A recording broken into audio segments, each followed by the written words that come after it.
आणि आज आपण 26 नोव्हेंबरला संविधान दिन साजरा करत आहोत. उद्देशिकेचं वाचन करून, सामूहिक वाचन करून, त्यासाठी आपल्या महाविद्यालयाचे प्राचार्य डॉक्टर गादेकर सर, महाविद्यालयाचे उपप्राचार्य प्राध्यापक करडे सर, मॅडम संबोधा मला स्टाफमध्ये, आपले पर्यवेक्षक माननीय प्राध्यापक रणदिवे सर, सर्व प्राध्यापक, शिक्षक या ठिकाणी सामूहिक वाचनासाठी उपस्थित आहेत. त्या सर्वांचं मी इथं स्वागत करतो. तर आपण असं बघत होतो की आपला देश टाळ्यांचा गजर सुरू ठेवायचं येईपर्यंत.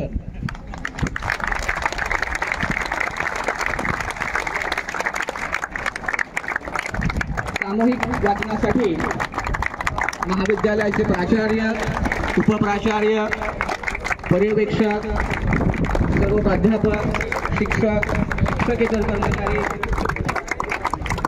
तुम्ही सर्व विद्यार्थी अतिशय उत्साहाने या ठिकाणी उपस्थित आहात.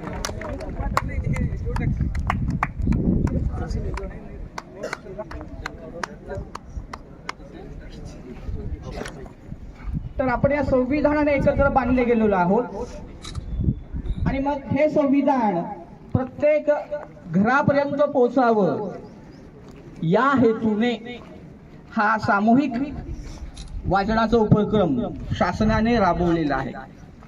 मग हे संविधान प्रत्येक घरापर्यंत कसं पोहोचेल? प्रिएम्बल मध्ये, सरनाम्यात, प्रास्ताविकेमध्ये आपल्या घटनेचा जो गाभा आहे तो गाभाच या प्रास्ताविकेमध्ये, सरनाम्यामध्ये, उद्देशिकेमध्ये सांगितलेला आहे. या उद्देशिकेचं वैशिष्ट्य म्हणजे सुरुवात आम्ही सर्व भारतीय लोक आणि शेवट स्वतः प्रति अर्पण करीत आहोत. एकच वाक्य आहे. ते वाक्य नाही राहू द्या, काय नसतं त्याचं, काय असतं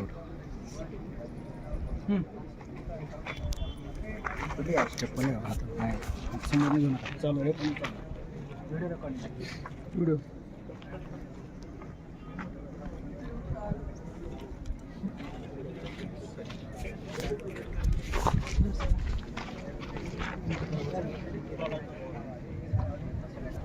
हात पुढे करायचा. धन्यवाद सर. सर्वांनी आपला उजवा हात पुढे करायचा आहे.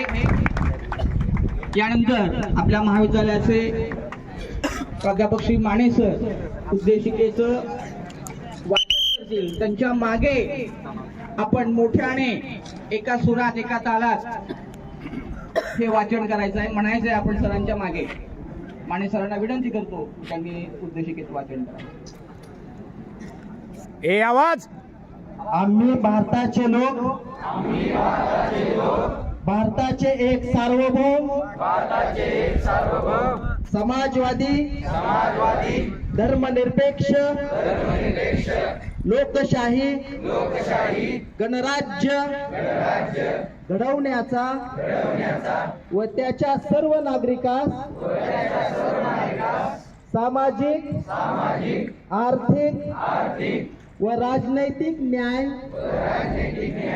विचार, अभिव्यक्ती, विश्वास, श्रद्धा व उपासना ए आवाज. यांचे स्वातंत्र्य, दर्जाची व संधीची समानता निश्चितपणे प्राप्त करून देण्याचा आणि त्या सर्वांमध्ये व्यक्तीची प्रतिष्ठा व राष्ट्राची एकता आणि एकात्मता यांचे आश्वासन देणारी बंधुता प्रवर्धित करण्याचा संकल्पपूर्वक निर्धार करून आमच्या संविधान सभेत आज दिनांक 26 नोव्हेंबर 1949 रोजी याद्वारे हे संविधान अंगीकृत आणि अधिनियमित करून स्वतः प्रत अर्पण करीत आहोत. जय हिंद. जय हिंद.